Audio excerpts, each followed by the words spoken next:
창세기 11장 27절에서 12장 1절까지 말씀을 번갈아 가며 읽도록 하겠습니다. 창세기 11장 27절에서 12장 1절까지 말씀입니다. 마지막 절은 다 함께 읽겠습니다.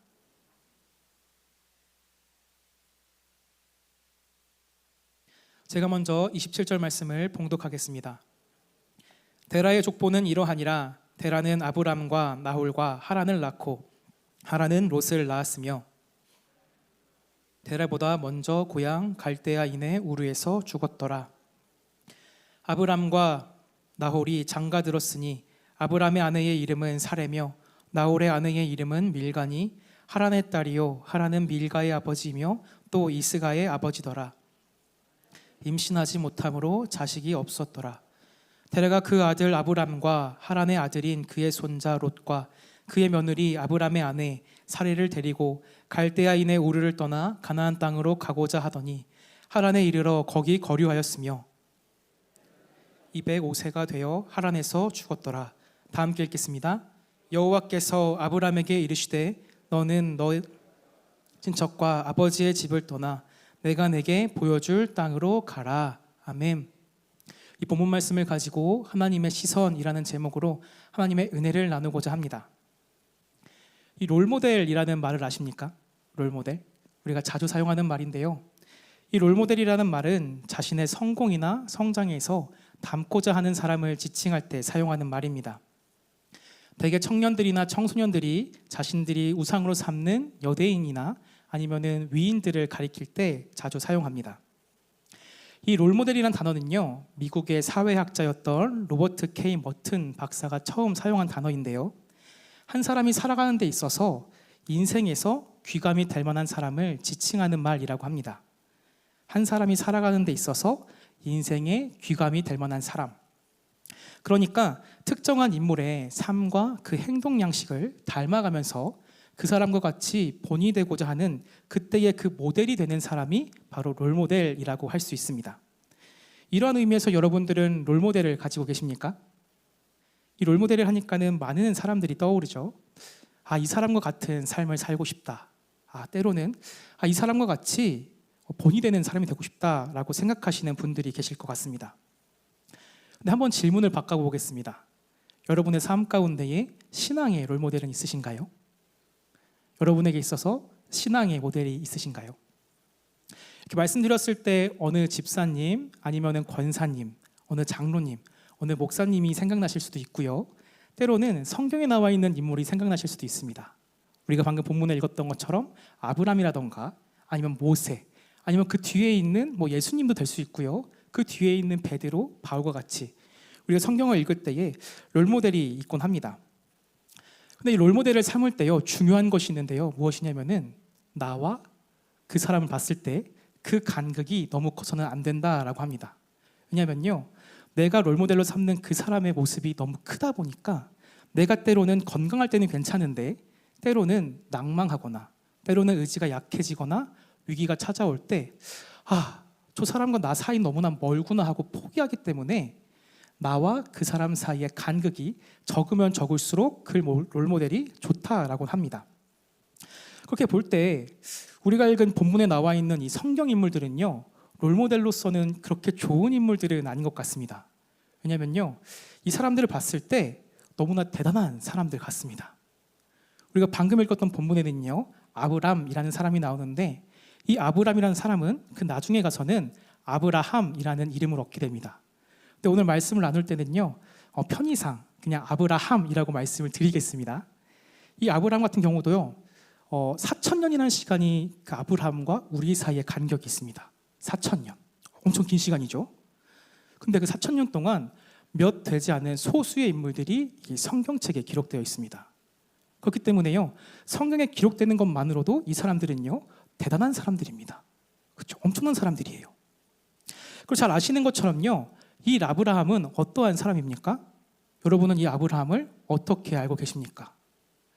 성경에 보니까요, 이 아브라함을 뭐라고 말하냐면요, 믿음의 조상이라고 이야기를 합니다. 믿음의 시작이라는 것이죠. 대단한 믿음을 갖고 있던 사람입니다. 잘 아시는 것처럼요, 자신의 하나뿐인 아들이었던 이삭을 하나님께 드렸던 사람입니다. 이렇게 믿음의 조상인 아브라함을 놓고요, 그 반대편에 우리를 놓잖아요. 그러면요, 그 간격이 어마어마해 보입니다. 그래서 그와 같은 우리가 믿음의 삶을 살아갈 수 있을까? 그 어느 것과도 바꿀 수 없는 그 아들, 내 생에 가장 소중한 그 무언가를 하나님께 내어드릴 수 있을까? 하는 질문을 할 때 쉽게 답하기가 어렵습니다. 그러다 보니까요, 내 삶을 보면요, 나의 삶을 바라보면 오히려 나의 삶이 평범해 보인다는 것입니다. 평범한 나의 삶. 과연 아브라함은 어떠한 삶을 살았을까요? 오늘 말씀을 찬찬히 읽어보면요, 아브라함이요, 그렇게 대단한 인물은 아닌 것 같습니다. 이 말씀을 보면요, 대단하지 않은데 소박한 그 사람을 지탱하고 지지하시는 하나님의 이야기를 볼 수 있고요, 또 우리가 말씀을 읽다 보면요, 그 사람을 향한 하나님의 시선을 볼 수 있다라는 것을 우리가 볼 수 있습니다. 우리가 별반 다르지 않는 사람들을 사용하시는 그 하나님의 은혜, 그 은혜를 볼 수 있다는 것이죠. 달리 말씀드리자면요, 이 아브라함이 살고 있던, 그를 둘러싸고 있던 세계는, 그리고 그가 처했던 그 상황들은 우리와 별반 다르지 않았다는 것을 우리가 알 수 있다는 것입니다. 우리도 함께 본문 말씀 27절부터 30절까지 말씀을 차근차근 천천히 다 함께 읽도록 하겠습니다. 본문 27절에서 30절입니다. 다 함께 읽겠습니다. 시작. 데라의 족보는 이러하니라.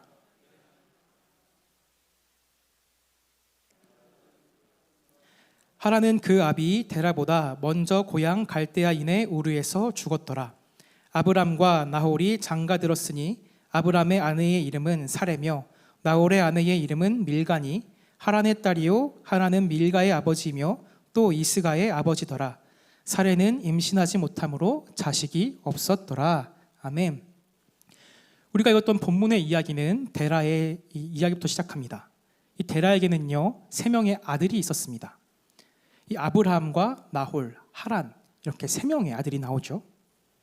이 아브람이라는 이름을 봤을 때요, 아부라 그래서 아버지란 뜻을 갖고 있고요, 람은 큰이란 뜻을 갖고 있습니다. 그러니까 큰 아버지란 뜻이에요. 그 이야기는 뭐냐면은 그가 부족장이라는 것을 우리가 알 수 있다는 것입니다. 첫째 아들로서 대를 잇고 그 모든 부족을 통솔할 책임이 그에게 있다는 것입니다. 근데 이렇게 말씀을 읽다 보면요, 모든 가족이 그렇게 시작합니다. 아버지가 있고 어머니가 있고 자녀가 있고 이렇게 이어집니다. 그런데 이 가정에 보면요, 큰 슬픔이 찾아옵니다. 무엇이냐면 하란이라는 아브라함의 동생 가운데 하나가 그 아비였던 데라보다 그 고향이었던 갈대아인의 우르에서 죽게 됩니다. 이 아브라함의 가족들 가운데서 형제가 그리고 아들이 먼저 죽는 일이 생긴 겁니다. 그 어떤 말로도 위로할 수 없는 슬픔이 그 가정 가운데 찾아온 것입니다. 일어나서는 안 되지만 일어날 수 있는 일이 그 가정 가운데 생긴 것입니다.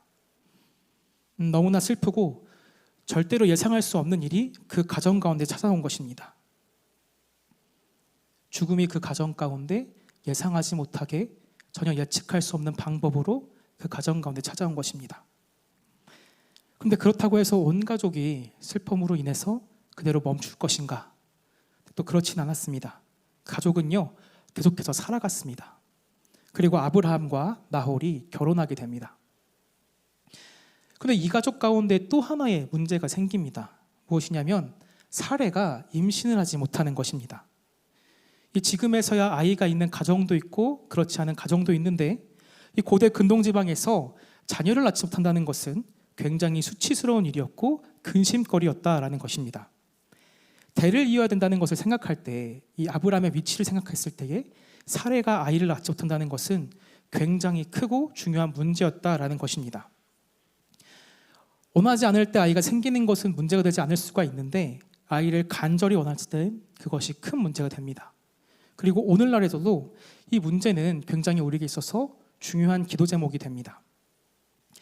이 고대 근동지방에서 다산이 큰 축복으로 여겼다는 것을 봤을 때, 그 시대에서 단 한 명의 아이를 갖지 못했다는 것은 굉장히 큰 고통이다라는 것입니다. 근데 그렇다고 해서 이 아브라함의 가정이 하나님을 찾았는가? 또 그렇지 않았습니다. 데라가요, 그 가족들을 데리고 어디로 갔느냐? 가나안 땅을 향해 갑니다. 그런데 그 가나안 땅을 잘 가다가 어디에 머무느냐? 하란이라는 지방에 정착하게 된다는 것입니다. 이 하란은 메소포타미아 지역에서도 매우 풍요로운 곳이었습니다. 그런데 중요한 것은 그 지역이 달의 신을 섬기는 곳이었습니다.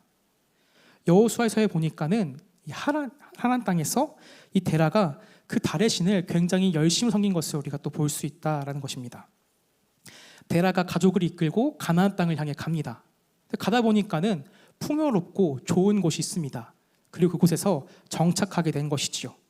중요한 것은 야 여기가 좋다라고 말할 뿐만이 아니라 그곳에 살면서 그곳 사람들이 섬기는 달의 신을 함께 섬겼다라는 것입니다. 그리고 데라는요 그곳에서 생을 마칩니다. 이제 그 가족을 누가 이끌어야 됩니까? 아브라함이 이끌어야 됩니다. 이렇게 볼 때요 아브라함은 그리고 그의 집안은 대단히 불행한 집처럼 보입니다. 아브라함 그 사람 자체 봤을 때 그 인생을 봤을 때도요 굉장히 기구한 삶이라고 말할 수 있습니다. 형제가 죽었고요 대를 이어야 되는데 아이를 갖지 못합니다. 아버지는 우상신을 섬기고 있고요 이제는 자신이 그 온 집안을 통솔해야 되는 가장의 책임을 짊어지게 되었습니다. 근데 곰곰이 생각해 보면요 아브라함의 가정에 있는 그 문제들이 특별한 어려움이다라고는 말하기가 어렵습니다. 죽음과 생명이 특별하지 않다라는 것이 아니라 그가 처해 있는 문제들이 가볍다는 것이 아니라 그의 문제들을 하나하나 보면요 지금 우리가 겪고 있는 문제와 크게 다르지 않다라는 것입니다. 저는 지금 교구 사역을 하고 있는데 교구 사역을 하면서 놀란 것은 무엇이냐면은 모든 집 가운데에 문제가 있다라는 것입니다. 그리고 모든 집 가운데 기도 제목이 있다라는 것이지요. 이렇게 여쭤볼 때 예배를 드리고 또 상담하고 교제할 때 기도 제목을 이렇게 엽주게 되는데 기도 제목이 없는 집이 없습니다. 그리고요 그 문제들은요 각양각색으로 각 집집마다 다른 것을 또한 볼 수 있습니다. 편찮으시기도 하고요. 그리고 갈등이 있기도 하고 다툼이 있기도 합니다. 정말 이로 말할 수 없는 슬픔이 그 가정 가운데 있는 경우도 있고요. 생계 위협, 그리고 가정의 문제, 정말 많은 것들, 어떻게 이런 문제가 있을 수 있지라는 그 모든 것들이 우리가 실제로 경험하고 있는 그 삶의 현장 가운데 있다라는 것입니다. 그런데 하나님께서 바로 그 문제를 통하여서 무엇을 하기 원하시느냐? 우리에게 말을 거시고 찾아오신다라는 것입니다. 이 문제들을 통해서 우리와 깊이 교제하신다라는 것입니다. 아브라함의 경우를 볼 때요, 형제가 죽어서 그 조카인 롯을 부양하게 되었습니다. 근데 그 롯을 통해서 무엇을 경험하느냐? 하나님의 살아계심, 인도하심을 경험하였습니다. 사레가 임신하지 못하는 것을 통하여서 아브라함이 하나님을 찾아오셨고요, 그의 삶 가운데에 역사하셨다라는 것을 우리가 알고 있습니다. 그리고 이 모든 문제들을 통하여서 아브라함은 그를 향한 하나님의 약속, 언약을 듣게 되는 일이 일어납니다. 하나님께서는요, 오늘도 그리고 지금도 우리 가정의 문제로 찾아오고 계십니다. 그리고 그 문제 속에서 끊임없이 우리에게 말을 거십니다. 내가 여기 있다 하고 말입니다. 각 가정마다 그 기도 제목이 다르고 상황이 다르고 형편이 다르지만 공통점은 무엇이냐? 하나님이 말을 걸고 계신다는 것입니다. 하나님께서요, 우리의 삶에 찾아오신다는 것입니다. 하나님께서 찾아오실 때 우리는 묻게 됩니다. 하나님, 왜 날 찾아오십니까? 나를 봤을 때 왜 나를 부르십니까? 나를 찾아오실 이유도 없고요, 나를 찾아오실 어떠한 근거도 없는데 왜 나를 찾아오십니까? 라고 묻는데요, 하나님께서는 말씀하십니다. 그냥 왔다 하고 말입니다. 아브라함을 봤을 때요, 이유가 없습니다. 하나님이 그를 택하셨습니다. 그런데 그에게 있어서 어떠한 이유도 없습니다. 그 가정을 볼 때요, 슬픔이 가득한 가정이었습니다. 그 다음 때를 봤을 때요, 미래가 없었습니다. 그가 짊어진 것은 무엇이냐? 일족의 생사를 걸고 있는 가장의 책임이었습니다. 그런데 하나님께서 그 어떤 조건이 아니라, 그의 상황이 아니라, 환경이 아니라 그냥 아브라함을 찾아오셨습니다. 하나님의 시선이요, 그가 갖고 있는 환경이 아니라요, 그가 처해 있는 상황이 아니라요, 그 사람 그 자체를 지금 보고 계시다라는 것입니다. 하나님께서는요, 오늘도 우리를 찾으십니다. 하나님께서는요, 오늘도 지금 이 순간도 우리를 찾고 계십니다. 하나님께서 그 큰 에소포타미아 지역에서 한 가정을, 우상을 섬기는 그 수많은 가족들 중에서 한 가정, 아브라함의 가정을 택하셨습니다. 수천 년 전에 그 한 가족이요, 하나님 손에 붙들린 것입니다. 그리고 그 가정을 통하여서 오늘 지금 이 순간까지 그 복음이 내려오고 시작되었다는 것입니다. 사랑하는 성도 여러분, 하나님께서요 지금도 우리를 찾고 계십니다. 내가 갖고 있는 어떤 이유 때문이 아니라, 내가 갖고 있는 상황 때문이 아니라, 내가 갖고 있는 문제로 인해서 날 찾지 않으시는 것이 아니라 그냥 하나님이 우리를 찾고 계신다는 것입니다. 이것이 하나님의 주권이고요, 이것이 하나님의 사랑이다라는 것입니다. 바로 소망하는 것은 우리가 이렇게 예배를 드리며 기도할 때 이 사랑을 경험했으면 좋겠습니다. 하나님, 왜 날 이 예배 자리로 부르셨습니까? 나 지금 해결해야 될 문제가 너무나도 많습니다. 내 가정을 봤을 때 수많은 문제들이 있습니다. 나를 봤을 때도요 아픔이 있고 좌절이 있고 절망이 있습니다. 나를 왜 그런데 이 예배의 자리로, 기도 자리로 부르십니까? 하나님 말씀하십니다. 내가 그냥 불렀다. 너니까, 우리니까 부르셨다라는 것입니다. 그 하나님의 사랑을 날마다 기억하면서요 하나님의 사랑 가운데 푹 젖어드는 오늘이 되기를 간절히 소망합니다. 하나님은 지금도 우리를 바라보시고 그 하나님의 시선이요 우리를 향해 고정되어 있다라는 것입니다.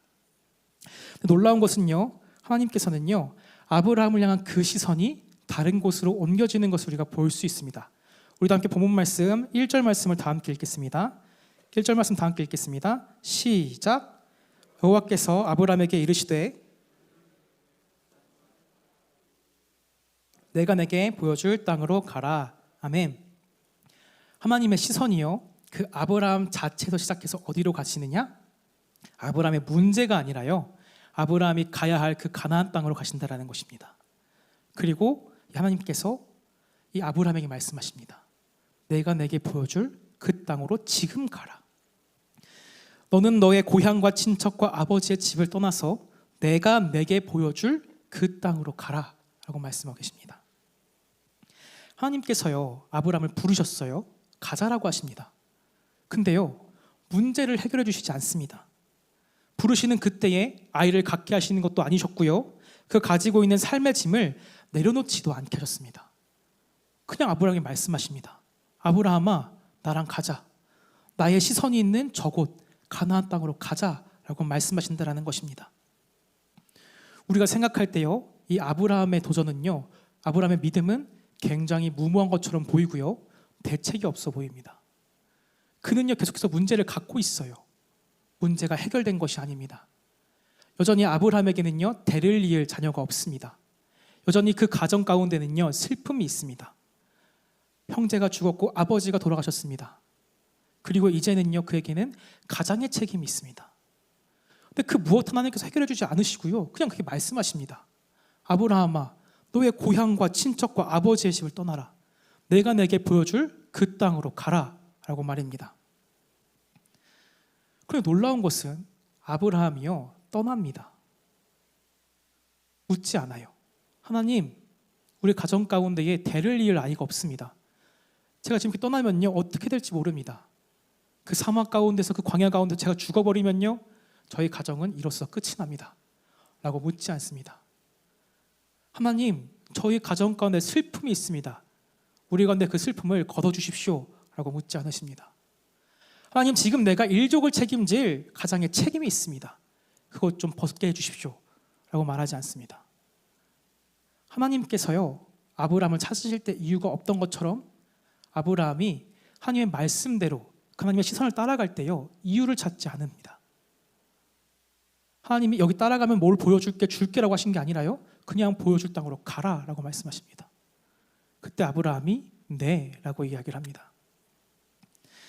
사랑하는 성도 여러분, 우리가 하나님께서 우리를 찾으실 때요 이유가 없던 것처럼요 우리가 하나님을 따를 때요 어떠한 이유도 없다라는 것입니다. 우리가 하나님을 따를 때요 핑계댈 것이 없다라는 것입니다. 하나님, 나의 가정을 볼 때요 문제가 너무 많습니다. 그래서 지금은 하나님을 따라갈 수가 없습니다. 조금만 좀 기다려 주십시오. 제가 이 문제만 해결하고요 하나님 따라가겠습니다 라고 하는 게 통하지가 않는다라는 것입니다. 하나님, 나의 가정 가운데에 건강의 문제가 있고요 지금 누군가 어려움에 처해 있고요 재정의 문제가 있고요 가장의 책임이 있습니다. 따를 수가 없습니다 라고 할 때요 그것들이 이유가 될 수 없다라는 것입니다. 하나님이 우리 가운데 이유를 찾지 않는 것처럼 우리 또한 이유를 찾을 것이 없다라는 것입니다. 아브라함이 살아온 삶을 봤을 때에 그의 환경과 그의 경험을 봤을 때에 모든 것을 봤을 때에 그를 봤을 때에 어려움밖에 없었습니다. 계속 말씀드리지만 동생이 죽었고요. 출산에 어려움이 있었고요. 우상을 섬기는 아버지가 있었고 떠돌이의 삶이 있었고 그 살고 있는 지역은 이방 도시였고 가장의 책임이었고 봤을 때요 다 이유가 될 수 있습니다. 그런데 하나님이 아브라함을 그냥 부르신 것처럼 아브라함 또한 그냥 하나님을 따라갑니다. 하나님이 아브라함을 본 것처럼요 아브라함 또 하나님을 바라봤다라는 것입니다. 사랑하는 성도 여러분, 우리 가운데 여전히 문제가 있습니다. 지금 이 자리에 기도하러 나오셨고요 예배드리러 나오셨는데요 여전히 우리 가운데 문제가 있다라는 것입니다. 우리가 이렇게 예배를 드릴 때요 모든 문제가 해결되면 참 좋을 것 같습니다. 예배 드리고 나가서 저 문 밖을 나갈 때요 모든 문제가 해결되면 참 좋을 텐데 우리들의 인생이 그렇지가 않다라는 것입니다. 놀라운 것은요 하나님의 말씀을 따라갈 때요 그 문제들이 하나님과 우리 사이를 맺는 교제의 관계가 된다는 것입니다. 아브라함 가운데 있는 그 문제를 통해서 하나님께 찾아오셨고요 그 문제를 통해서 아브라함은 지금 하나님을 보고 있습니다. 바라고 소망하는 것은요 이 시간 기도 제목을 올려드릴 때에 그 문제들을 통해서 하나님을 보게 되기를 간절히 소망합니다. 하나님의 시선이 어느 곳에 있는지, 하나님 바라보시는 것은 어디에 있는지, 우리가 있는 이 갈대아 우르 하란이 아니라 하나님이 바라시는 그 가나안 땅이 어딘지 하나님의 시선을 따라가는 우리가 되기를 간절히 소망합니다. 어쩌면 우리의 문제는요 우리가 있는 하란 땅이 될 수 있고요 그것보다 이전인 우르일 수도 있습니다. 중요한 것은 지금 하나님의 시선이 어디 있느냐라는 것입니다. 바라는 것은 그 하나님의 시선을 따라가는 오늘이 되기를 간절히 소망합니다. 하나님을 바라본 것처럼 하나님이 우리를 바라보고 계신 것처럼 우리 또 하나님을 바라보고 그 하나님의 시선을 따라가는 오늘이 되기를 간절히 소망합니다. 우리 함께 마지막으로 한 번 더 본문 1절 말씀을 다 함께 읽도록 하겠습니다. 본문 1절 말씀 다 함께 읽겠습니다. 시작. 여호와께서 아브라함에게 이르시되 너는 너의 고향과 친척과 아버지의 집을 떠나 내게 보여줄 땅으로 가라. 아멘. 하나님께서 아브라함을 택하셨습니다. 그를 바라보셨고요 아브라함 또한 하나님을 바라봤습니다. 그래서 아브라함은 하나님을 따라갔습니다. 그런데 놀라운 것은 무엇이냐면요 아브라함이 하나님 따라갔을 때 하나님은 지금 어딜 또 보시냐면은 다시금 아브라함을 보십니다. 하나님의 시선을 봤을 때요 처음에는 아브라함에게 갔고요 그 다음에는 아브라함이 가야 할 가나안 땅을 바라봤고요 다시 아브라함이 하나님을 찾아 떠날 때 다시금 아브라함을 봤다라는 것입니다. 아브라함, 가나안, 아브라함. 하나님이 보시니까요 아브라함이요 가나안 땅으로 가야 되는데 문제가 너무 많습니다. 하나님의 처음 시선이요 아브라함의 문제가 있었던 것이 아니라 가나안 땅에 있었는데 다시금 아브라함을 보니까는 그 문제가 너무 많은 것을 보십니다. 그리고 어떻게 하시느냐? 그 문제를 하나하나 해결하십니다. 그 문제들을요 사람이 예측할 수 없는 방법으로 행동하시고요 간권적으로 역사하는 것을 우리가 볼 수 있다는 것입니다. 하나님께 있어서요 그 아브라함의 문제는요 더 이상 아브라함의 문제가 아니었습니다. 하나님의 일이 된 것이죠. 왜냐하면요 아브라함이 지금 누구의 말씀대로 지금 가나안 땅으로 갑니까? 하나님의 말씀대로 가고 있어요. 그럼 누가 책임을 져야 될까요? 하나님이 책임을 져야 됩니다. 하나님 보시니까요 아브라함을 통해서 민족을 이루셔야 돼요. 그런데 아브라함에게 자녀가 없습니다. 어떡하십니까? 자녀를 주십니다. 아브라함 가운데 기쁨을 더하시고요 가족 가운데 화합하게 하시고요 또 아브라함이 그 길대로 따라갈 수 있도록 곳곳에 하나님께서 소망을 주시고 희망을 주신다는 것입니다. 아브라함이 따라갈 때 그 문제를 하나님께서 인도하시고 해결하셨다는 것입니다. 사랑하는 성도 여러분, 바라고 소망하는 것은요 우리의 일을 우리의 일로 두는 것이 아니라 우리의 일을 하나님의 일로 만드는 그런 믿음의 역사가 오늘 우리가 되기를 간절히 소망합니다. 마태복음에 보면요 이런 말씀이 나와요. 하나님의 나라를 먼저 구하라. 그러면 하나님이 책임지신대요. 이것이 우리가 살아가는 신앙인의 방법입니다. 세상의 방법은요 문제를 해결해야 돼요. 문제가 해결되지 않았는데 어떻게 떠납니까? 문제가 그대로 있는데 어떻게 말씀대로 가나안 땅을 향해 바라봅니까? 그런데 하나님의 시선은요 가나안 땅에 가 있고 그 다음에 우리의 문제다라는 것입니다. 세상이 살아가는 원리대로 살아가는 것이 아니라 진짜 그 하나님의 시선대로, 하나님의 원리대로 살아가는 우리가 되기를 간절히 소망합니다. 말씀을 마치도록 하겠습니다. 사람의 일은요, 사람이 합니다. 하지만 하나님의 일은요, 하나님께서 하십니다. 그래서 우리의 일이 하나님의 일이 될 수 있도록 우리는 하나님의 그 사역에 동참해야 된다는 것입니다. 지금 하나님이 어디를 바라보고 계시는지, 내가 있는 이 자리인지 아니면 가나안 땅인지 하나님의 시선을 따라갈 수 있는 우리가 되기를 간절히 소망합니다. 내가 처해 있는 문제, 내가 갖고 있는 그 기도 제목에만 나의 시선이 머물러 있는 것이 아니라 내 기도 제목을 바라보시는 그 하나님의 시선을 따라가는 우리가 되기를 간절히 소망합니다. 신앙생활이라는 것은 그래서 하나님의 시선을 따라가는 훈련이 아닐까 생각합니다. 아브라함이 처음부터요, 믿음의 조상이 되었던 것은 아닙니다. 그의 모든 영역에 있어서 믿음을 지켰던 것은 아니에요. 아내가 너무 예뻐서 죽게 되었을 때 이 아브라함은요, 거짓말을 합니다. 한 번 한 것이 아니라 2번이나 했어요. 아브라함 봤을 때 실수가 참 많았던 사람입니다. 놀라운 것은 그가 계속해서 하나님의 시선을 따라가는 훈련을 했을 때 어느 순간 보니 그가 믿음의 조상이 되어 있다는 것입니다. 처음부터 그의 가정이 믿음의 시작이 된 것은 아니었습니다. 그런데 그가 하나님의 시선을 따라갔을 때, 하나님 바라보신 곳이 어딘지 봤을 때, 함께 했을 때 그의 가정이 하나님의 시선이 머무는 곳이 됐다는 것입니다. 바라는 것은 오늘 하루 살아갈 때에, 오늘 기도 제목을 올려드릴 때에 우리의 시선이 우리의 문제만을 바라보는 것이 아니라 하나님을 바라볼 수 있는 오늘 되기를 간절히 소망합니다. 우리를 바라보시고 우리가 가야 될 곳을 바라보시고 그리고 우리의 문제를 바라보시는 그 하나님의 시선을 따라서 살아가는 오늘 우리가 되기를 간절히 소망합니다. 하나님은 지금도 우리를 부르시고 계십니다. 부르신 하나님께 응답하는 오늘이 되기를 간절히 소망합니다. 우리 말씀을 기억하며 다 함께 찬양하겠습니다.